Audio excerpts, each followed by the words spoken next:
Welcome back to Gish, baby. I'm Michael fucking Rainey, here with my buddy Blake Wexler. Blake, how the heck are you? How the hell are you? Doing Excuse good, man. my language, God damn it. We're just talking ice raids, mascots. Mascot suicides as well. We were talking about. Yeah, there's been a way too many mascot suicides lately. So if any mascots are watching this and struggling, please reach out to Blake. Yes, and he's available if. He'll answer any questions you have. He'll talk you through whatever problems you have. You just got to go through his Cameo. Pay $15. It's $14.99, and it's a fantastic deal because it's their lives. Yeah. And the phone that I use is a large foam finger with wires. That cost me. That's why it's $14.99, is because that cost me tens of thousands of dollars to rig up a phone finger. And never said I was good with money, but I am good with sad figures and costumes. So please give me a call and I'll handle it. I'll take care of it. Thank you for plugging that. Right. No problem, man. By the way, yeah. And my first question is: do you think when a mascot dies, they fold up his outfit and hand it to his mother? That is so funny. Like a squished head in like one of those triangles, like where they put the flag, or they drape it over the coffin. Dude, the poor mom's just like doing dishes, and outside you see the Fanatics 4-wheeler pull up. He's just walking up to the door. You're looking at like, you know, it's like this dark movie, you know, it's raining and you see the pallbearers, but all the hands on the like the PAW. Yeah.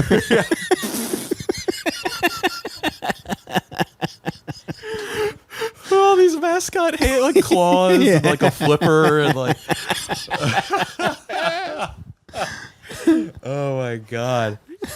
I love mascots. I think it's so funny that like Mr. Met has a wife. It's his second wife. Yeah, it's a second wife, and they work together. Yeah, it's a nightmare, man. It's a terrible fucking relationship. Yeah, at the mascot funerals, instead of taps, they play just a slowed down version of "Hey" by Gary Glitter.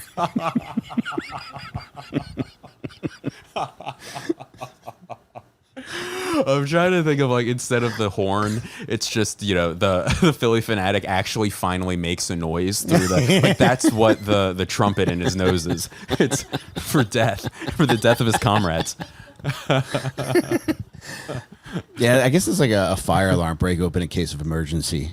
Like he doesn't misuse it. So No, it's he will not. There's no amount of money that will make him do it. But yeah, that's what it's for. It's for. Blake, I met you when you were a child. Yes, you did. You did. Can you talk about that time? I would. I was asleep in bed and we forgot to latch the window. But no, I started stand up very, very young at like 15, 16. You're very mature though. Thank you so much. Thank you. I had calloused hands, and I also worked. I was in the union, in the mascot union, and they have to have a union, right? Yeah. So, but yeah, I started young, and then we were doing shows. Team fitters. Wait, yeah, yes. and they I don't even change it. Teamsters. Yes. Yeah. Even better. So and yeah, we would do shows together where I would do, and you were always very nice. You were a part of a stand-up group called TDTF, which I didn't realize until like 15 years later, stood for Too Drunk to Fuck. And you guys were always very nice to me, and I did your shows. There was one, could it be, not Barney's Beanery? It was, what is that possible? No, Barney's Beanery is a place in Los Angeles. Which is also named like shit, by the way. It's a bar. Was it Barney's Beanery? What kind of fucking establishment does that sound like? It sounds like where mascots go to get drunk. It does, yeah. We're going to go to the Beanery. The Beanery. My wife left me. I'm going to the Beanery. They're just drinking out of cans, like old like bean can, like they have to open it up. But they all have botulism. But Barnaby's, could it be? Did you run a show there? All right. Anyway, so I did not. I was just there today. Were you really? Yeah, I had lunch there today. I had a nice hamburger. Fantastic. That's why I was a little sleepy when you walked in, because I was sleeping off a 3-pound hamburger. Oh my god, you got to stop getting it well done. That's your problem. Yeah, it makes you so sleepy. Can I be honest? Red meat does make me sleepy now. Yeah, it puts me out. Is that true? Yeah. Well, me. I don't know about anybody else. No, it does it with me too. It's so weird. That sucks. But I'm so fucking pissed off right now. So, but yeah, no, we met then and we had done shows together, and you're always very nice. And I remember, because when you start they say like when someone becomes famous, that's the age of maturity that they are, you know? So if you become famous when you're like 16, you're a child star, then you are just a 16-year-old for the rest of your life. I think my sense of humor was right when I started. So like instead of fame, it's sense of humor, where I remember when I was like 16 at like the Helium open mics, like you had a joke about sniffing everybody's chairs when they got up at the end of the evening. I think you would close with it. And I also remember just so many like John Kensel jokes, but anyway, when you start, you have like a special place in your heart with those people, and you were so nice. So you have a special place in my heart. My mascot heart. Thank you. Yeah, my plush heart. Were your parents encouraging, or is this something you wanted to do on your own? They were too encouraging. Like, I mean, they still wanted me to go to college, and I think they thought that like almost like if I grew up in a neighborhood where the only way to get out is through becoming a pro athlete, you know? So like they sunk all their resources in me becoming a famous comedian, where, you know, is yet to be seen if that bet's gonna pay off. But no, they were so supportive to the point where my mom, I couldn't drive yet, so she would drive me to open mics. Yeah, and she got it. Yeah, I had a DUI. That was the problem. I couldn't drive yet because the court order hadn't expired yet, where I couldn't. And it was $400 back then for a DUI. It really wasn't that big of a deal. But so she would take me to open mics, but when you start, and open mics always can be shit, but when you start, you're not getting the good spots. So I would be going on at like 11:45 on a Tuesday. Do you remember Bar Noir? That was an open mic. I remember the name, but and yeah, like I would get, and everyone was just, it was just not material. People weren't doing material that you'd want your mom to hear, you know? So because they were doing "Mama So Fat" jokes that I didn't want her to hear.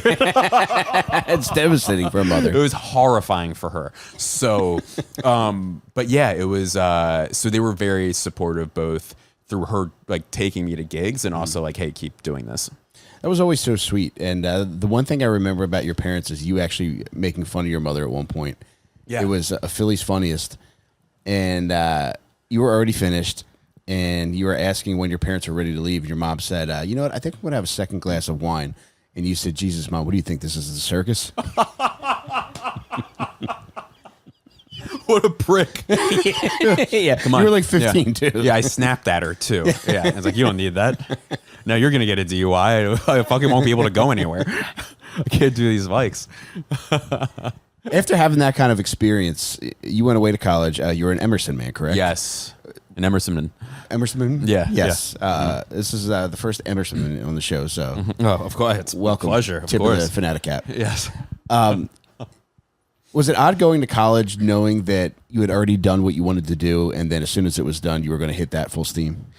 It was odd only in that way, yeah, because college is so, depending on what you do, it's such a fucking investment, and it's now, I don't want to say it's useless. It's just like I don't even know what you do with it anymore, you know, because I also majored in journalism, and like that doesn't exist anymore, you know? And also when you're a kid, how the fuck are you supposed, I think I was a bit of a freak. In that I used to wear my mom's dress. No, I like knew what I wanted to do, like you said.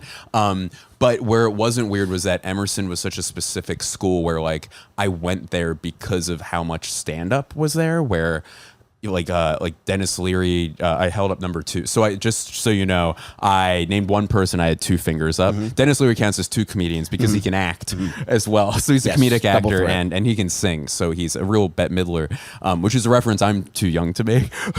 But so Dennis Leary, Jay Leno, like Bill Burr, Laura Keitlinger, Harris Whittles, Dan Levy, Liza Schlesinger, like just a bajillion stand-ups have gone there. And I'm like, okay, there's probably something to that. And then I think podcasts had just started coming out, and so many of the comics were from Boston, and they would talk about the Boston scene. So I went to Emerson actually to keep doing I almost went to comedy school, where now there's actually, you can major in comedy there, which is crazy. So this is a real college, I swear to God.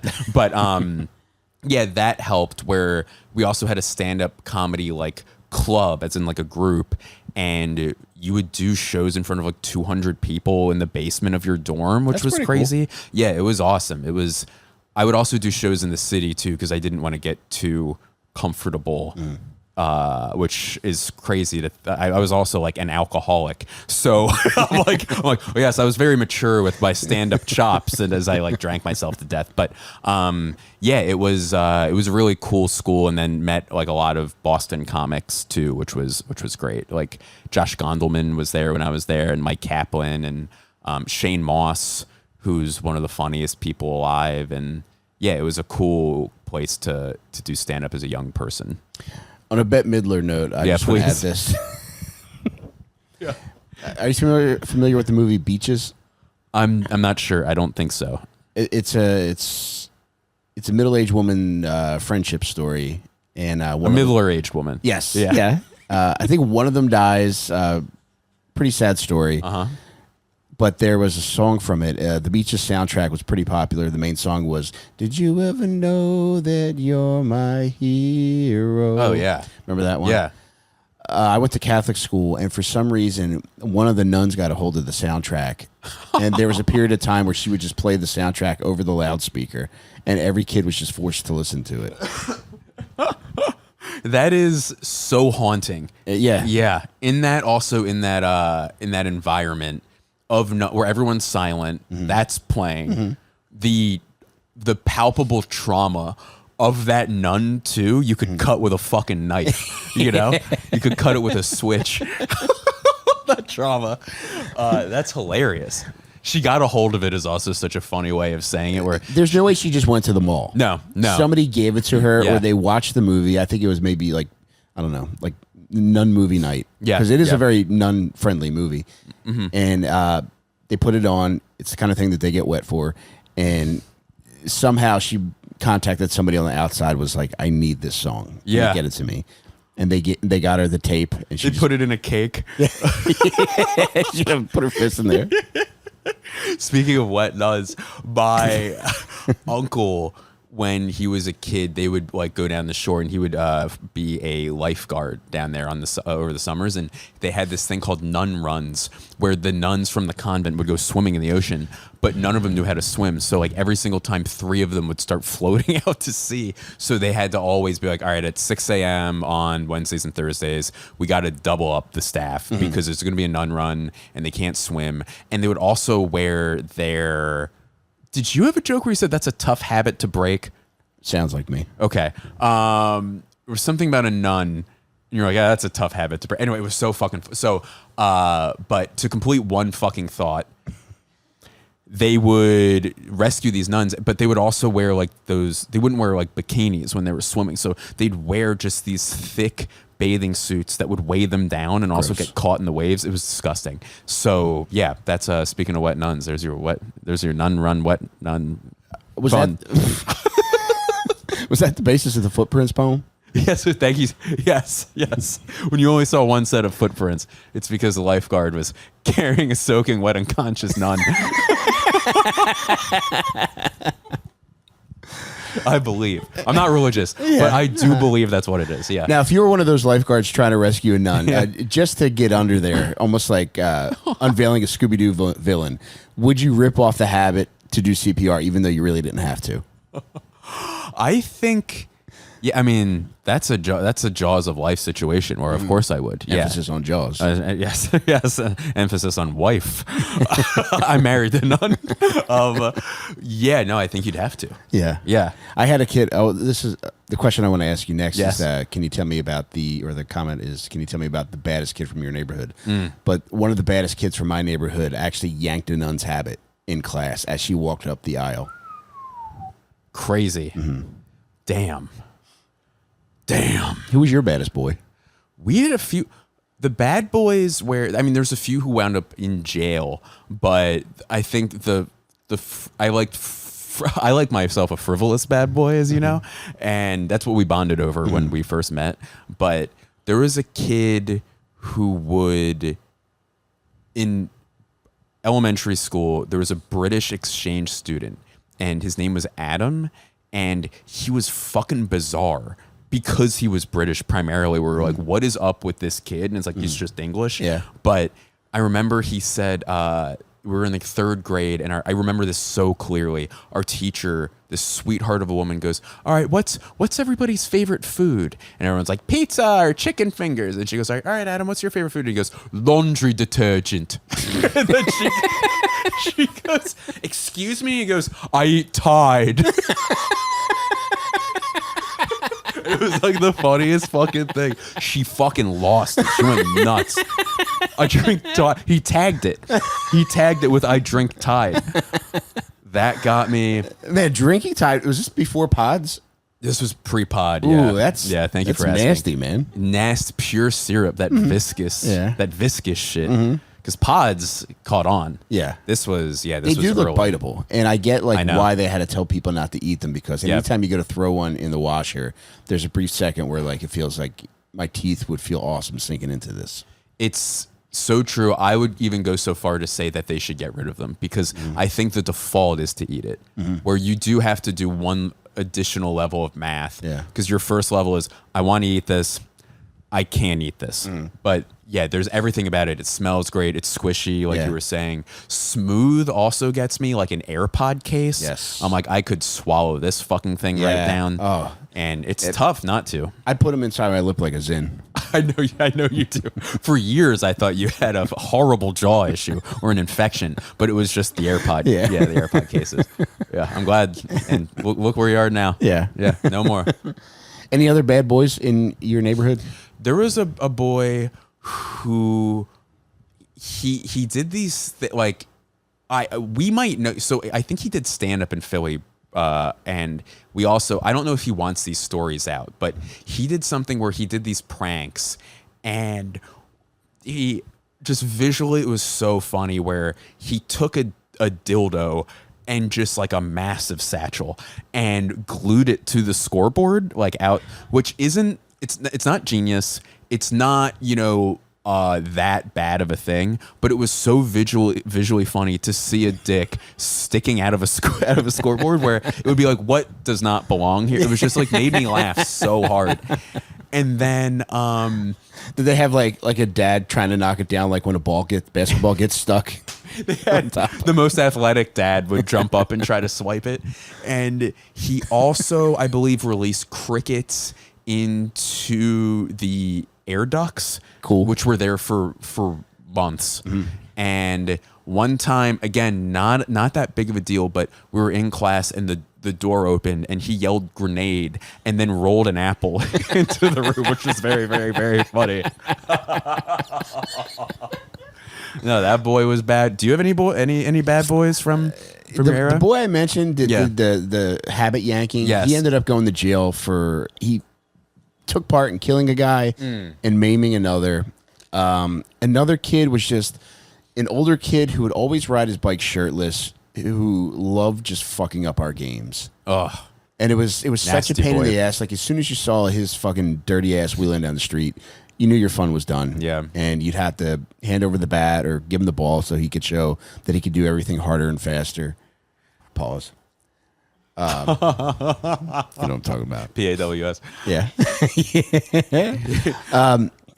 Yeah, he was the first one that comes to mind. We had a lot of dirtball kids, and we had one kid who gave me an insane wedgie. He was 2 years older, which made it even worse. It's like, brother, please go talk to a girl. Yeah. Like, you're wedging me in a kid named Kenny's basement. A fucking insult to injury. Yeah, Kenny was another little badass too. Yeah. Loved to lie.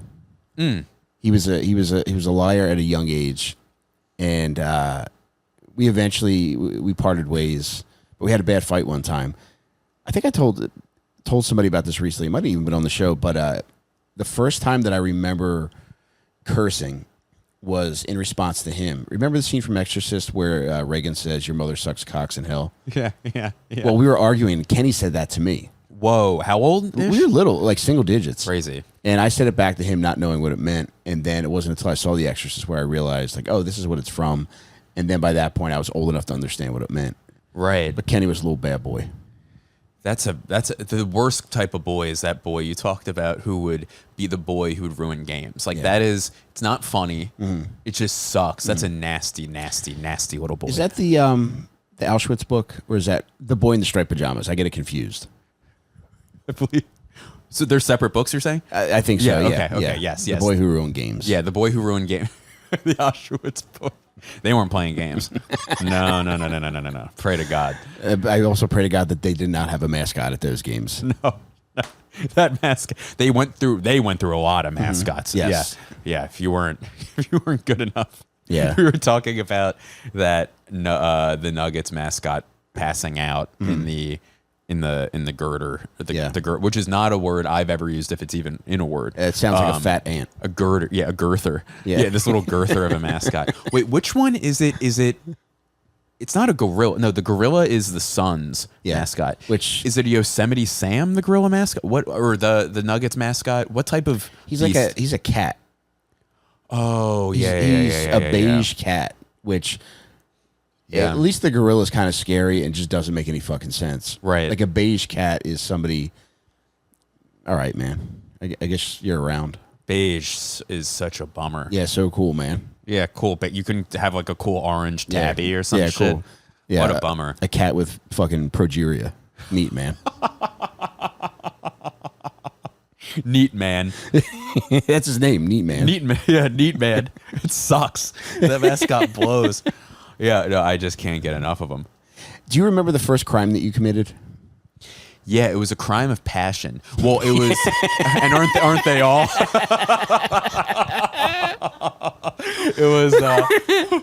Well, speaking of bad boys, I was such a good boy, but like I had this misfire in my head where I was hanging out with my friend Brendan, and there was I don't even know what fucking part of a house this was, but it was a fan outside that I believe may have been the air conditioning, but there was like a glass thing over it to like protect it from the elements or whatever.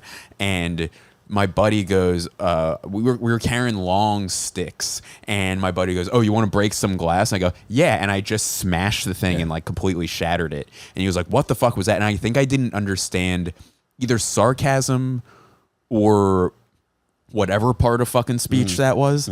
But I would say that's probably the first crime, was destroying his family's property, I guess. Did you get in trouble for it? Yeah, they were not cool about it. They were actually a huge fucking pain in the ass about it, because we were young. We were also single diggies, and they treated me like a little bastard about it, and they shouldn't have. It was just, yeah, I fucked up. Your son's hanging out with the nicest kid in the world. Like, sorry. We'll have it fixed. We'll have me and my team will come over and have it fixed. Yeah. What was yours? I remember throwing rocks off of the roof of the Sears parking lot. Ooh. I don't think they were big rocks, but it was enough. It was enough of a problem as to where the security guys came out and they rounded us up, and we thought we were fucked. And they brought us to the security office, and they called our parents to tell them that we were doing this. And my mom had to come get me, and she didn't give a fuck. Yeah. And the hardest part was, this was 7th grade. The hardest part was telling them who my teacher was. The guy was like, "Who's your teacher at St. Alice?" I was like, "Miss Pauly." He's like, "Yeah, I know her." I was like, "Oh my God." Oh, see, in my mind, I'm like, who gives a shit who my teacher is? None of your fucking business. But that's scarier than getting arrested. Yeah, and I wish I told him it was none of his fucking beeswax, because, yeah, you know, I know my rights now. Yeah. I know child rights. You do. Yeah. Yeah.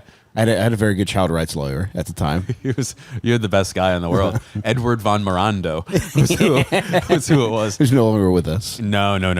He became a mascot and then took his own life. Yeah, it is amazing, because I was into throwing stuff off roofs for a while too.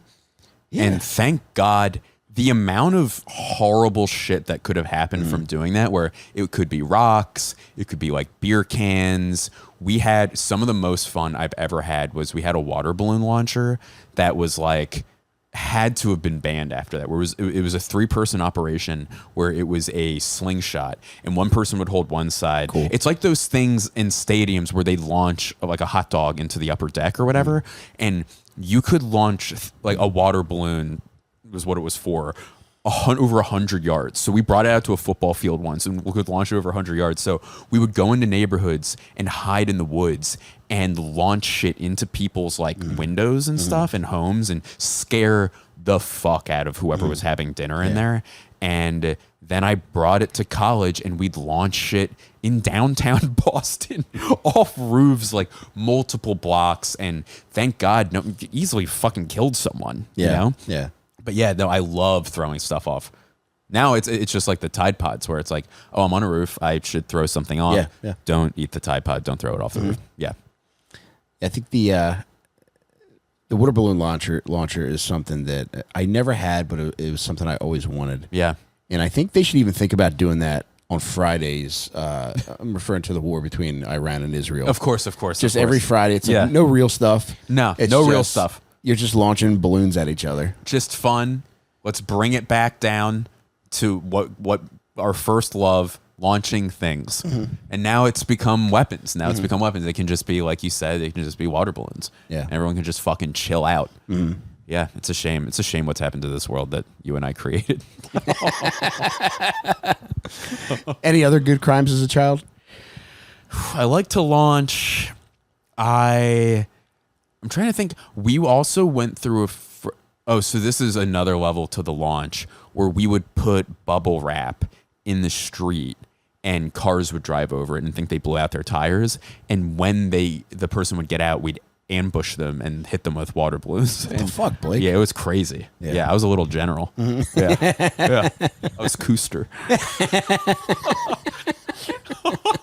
I was George Arm Weak Cooster.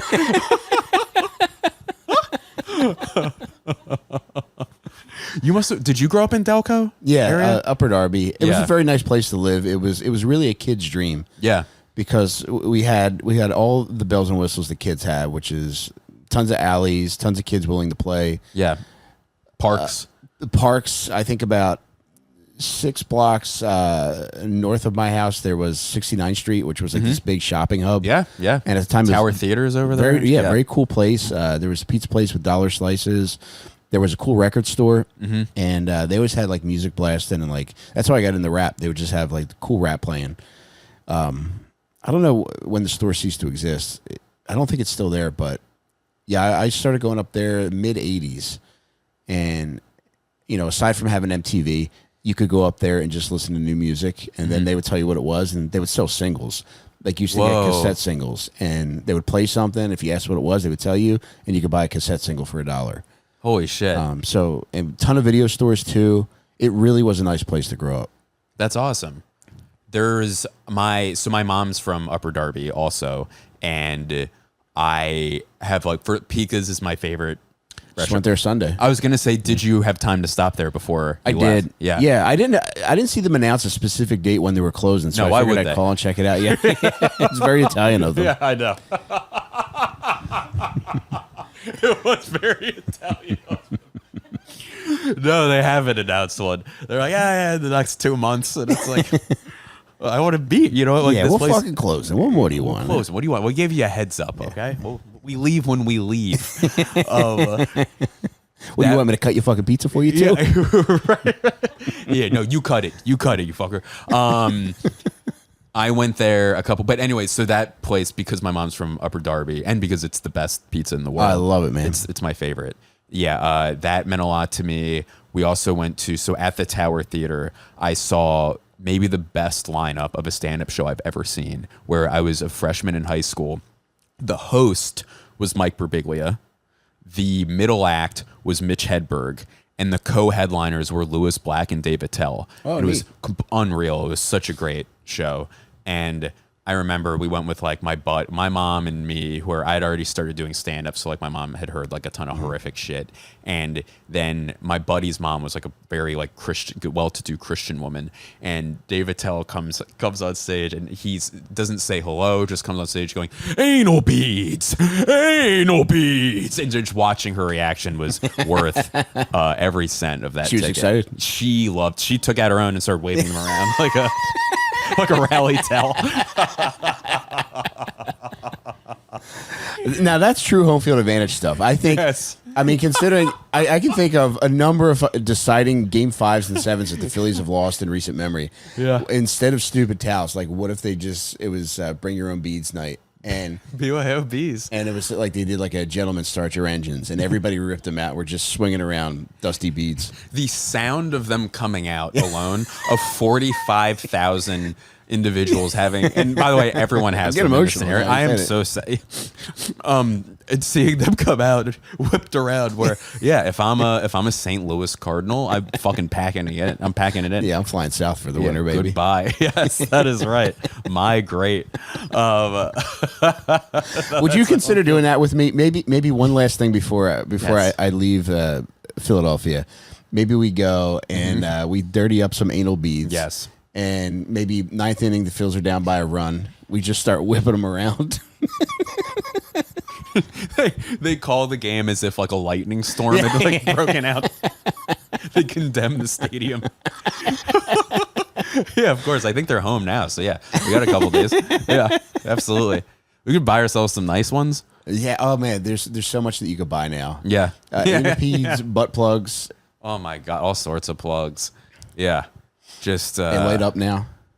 Just all sorts of like tails. You know, you can have tails now. Would you ever be a horsetail guy?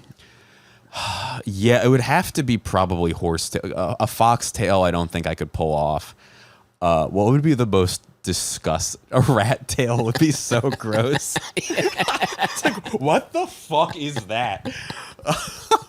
I'm trying to think of a gator tail would be sick. Oh, that's the best one. I would have never thought of that, man. No, that's a good one because you instantly think furry. You don't think scaly. You never think scaly. Yeah, no one ever does. That's the shame of it. Yeah, that's one of the sad things. Well, can we beat gator tail? A bird tail is just fucking weird. Yeah, yeah. A reptile though is sick. Mm-hmm. I'm trying to think of turtles. The turtle tail is also is just a fucking bummer. Yeah, I don't want that. I don't want that. Yeah, that's good for like if you're on hospice care. Yes, and it's great like you for just that. Want to show a little spirit, but you don't want to get too crazy. A little spirit. Yeah, I still got time left. All right, I still have this turtle ass plug. That's his rosebud. He calls a family member close. He's like, turtle tail. Yeah, flip me over. Flip me over. Look at what I have. You have to be extra careful taking it in and out. Turtle tail. How about you? Yeah, gator for you, or yeah. Now that you say it, there's no other choice. No, there isn't. Yeah, I mean, I would just instantly go to horsetail. Yeah, just because it's so beautiful and it denotes regality. Yes, just smoothness, prestige. Yeah, it's gorgeous. It's a gorgeous tail. Yeah, it's a fantastic tail.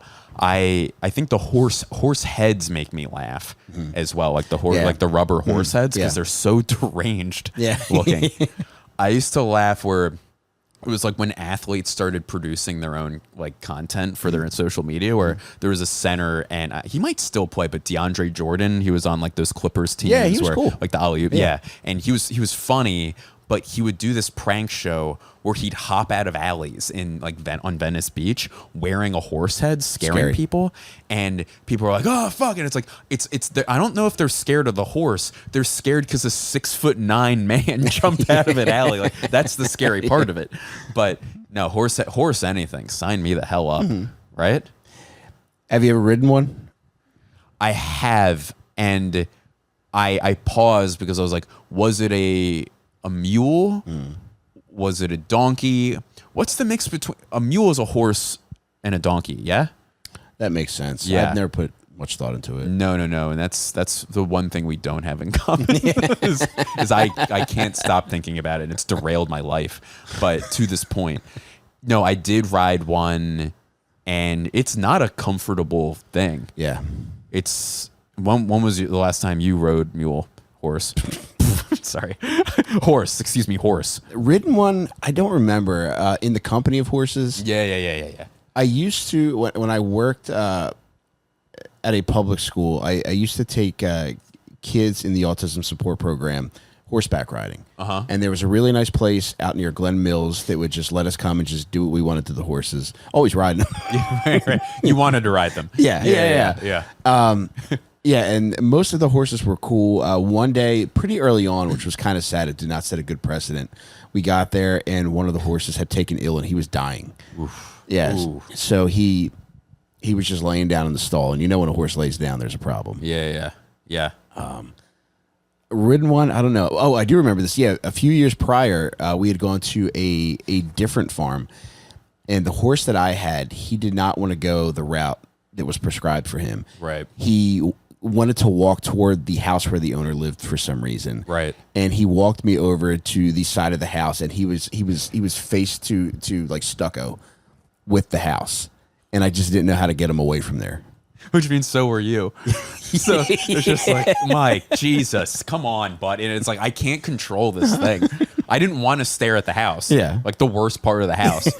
I also, like, when I was on them, we were actually, my wife and I went to Cuba, and we were on a horse, and this horse, we were going through the mud, and I'm like, it's so scary because it's like, oh, what if the horse's leg breaks? What if I fall?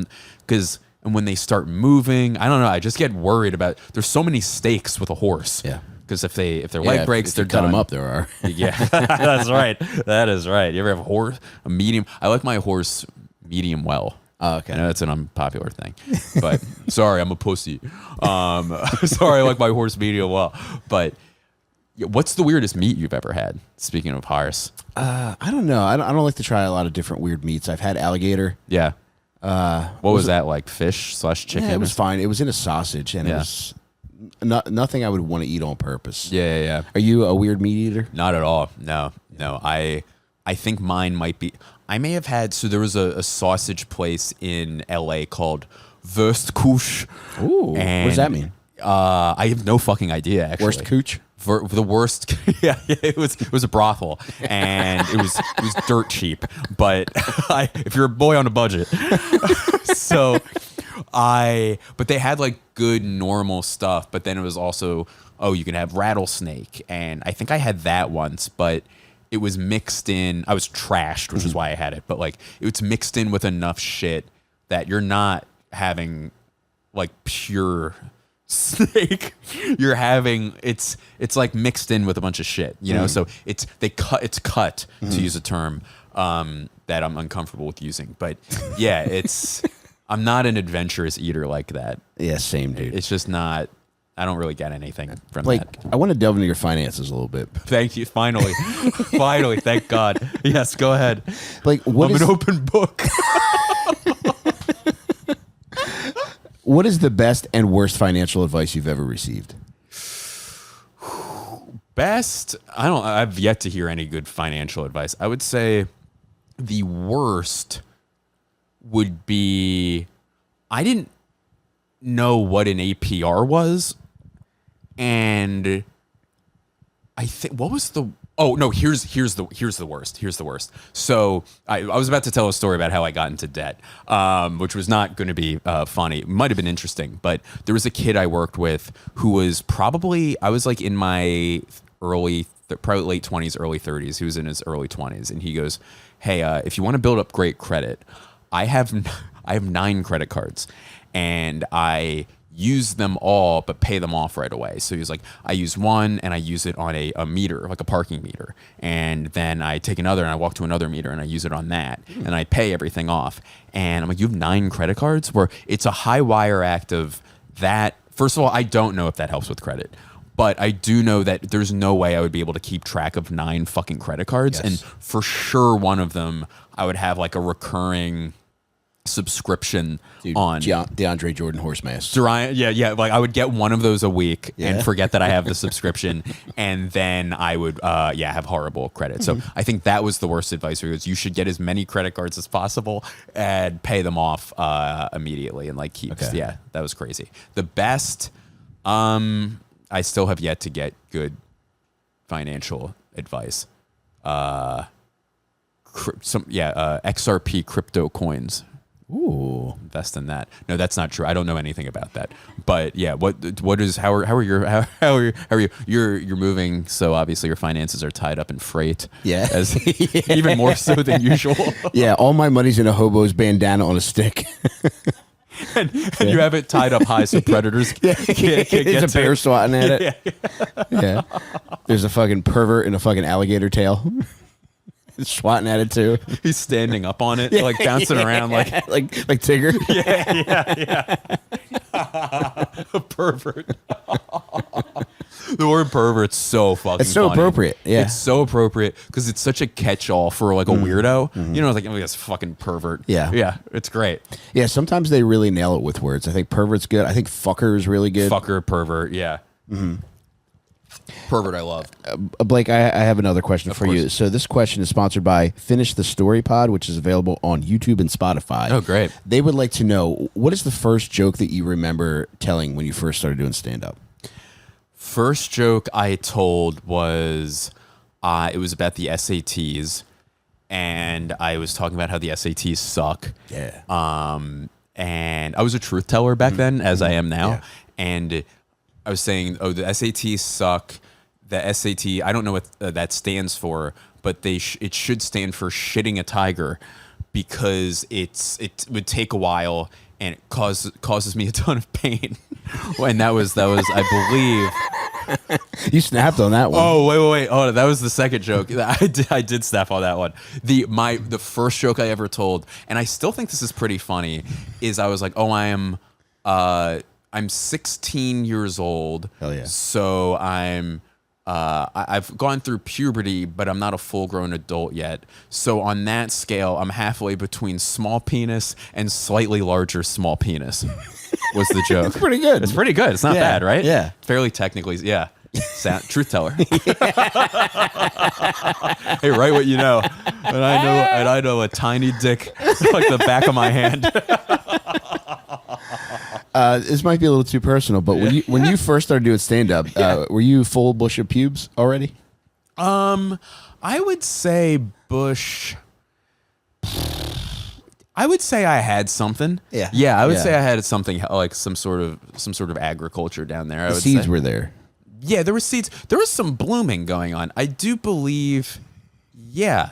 I would say I was respectable. Yeah. Thank you. You could hang with the boys. I could hang with the boys, and that's why I was accepted right away. Is when Pat House was bushing me into the group.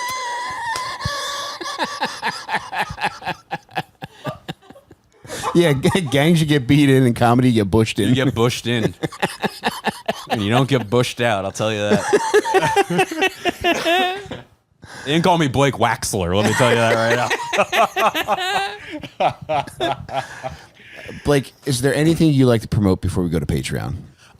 Yes. This is the best. I'm having so much fun. Likewise. And I have a special on YouTube called Daddy Longlegs, and that is available for free. And then I am doing stand-up at Next in Line Comedy. It's Blake Wexler and Friends on August 1st at 10 p.m. Those tickets are in my bio. And then I'm doing a headlining night. There's a Philly Comedy Festival coming in late August. So neat. I think maybe it's the 25th, but it will be up. But I do this show called The Reviews Are In, where I have people on, I host it, and we read reviews that we've left for products and stuff. And it's always a blast because everyone's so fucking crazy when they leave a review, where either they're furious or they're trying to get revenge or something. And Naeem's done this before, right? God. And Naeem sent me ones where I'm like, I don't even know who this person is. Where I know Naeem is one of the funniest people in the world, and his mind is like approaches things from an area that you would never expect. But his reviews were so off the wall, where some were so sincere about how much he liked something, and other ones where he was complaining about pup cups at Starbucks. So, and then I get to interview people about it. Like, why the fuck did you write this? So yeah, so that's coming in late August as well. But yeah, this was a blast. Thank you. Killer, man. Yeah. Thank you to everybody for watching. We're about to head over to Patreon for part 2. If you're not a patron yet, consider joining the Getting Some Head Patreon, which you can join at patreon.com/gettingsomehead. There's different options available. If you just want an extra episode every week, it's I think it's $2 a month. If you want an extra episode plus numerous other extras, including the After Dark episodes, where a lot of people stick around and answer questions about love, sex, and relationships, and there's some nasty stuff on there. You can join the $5 tier. And that includes a live episode each month, too. Last month, we had Tubbs, my dear friend, who is a plumber and who is wise beyond his years. And do you know Tubbs? I don't know if I do, but I like this person already. He could not care less about comedy. He's not a comedian. He's a plumber by trade. He just happens to do one of the funniest podcasts out there, and he's the funniest fucking guy. Oh, I love it. But Tubbs was one of the most recent episodes of After Dark, and he got nasty. And the man just loves his wife and loves talking about porking his wife. So you can check that out. That's available now at patreon.com/gettingsomehead. And, this is cool. So my buddy Cooper Ahern and I teamed up to create this On Perks coloring book. Oh, no way. Yeah, buddy. It's loaded with pictures which complement a bunch of the posts from my book On Perks. And listen, this is perfect for somebody who's looking to kill an afternoon or for somebody who's got a pill problem. You know how much I love crayons. And they can really dig into this fucking thing. And you can grab this at my website, onperks.com. And on top of that, too, I got a new book coming out called Terrible Advice for Lovers. It's the cure-all for any kind of love issue that you've had. The book got delayed by a few weeks, but once I get to Texas, which will be, by the time this comes out, which will be mid-July, the book might already be shipping. So look for that. You can pre-order it now if you want. Again, everything's at onperks.com. But aside from that, we're going to head over to Patreon for part 2 with Blake Wexler. We'll see you there. Can I get one, too? Threw it to my wife.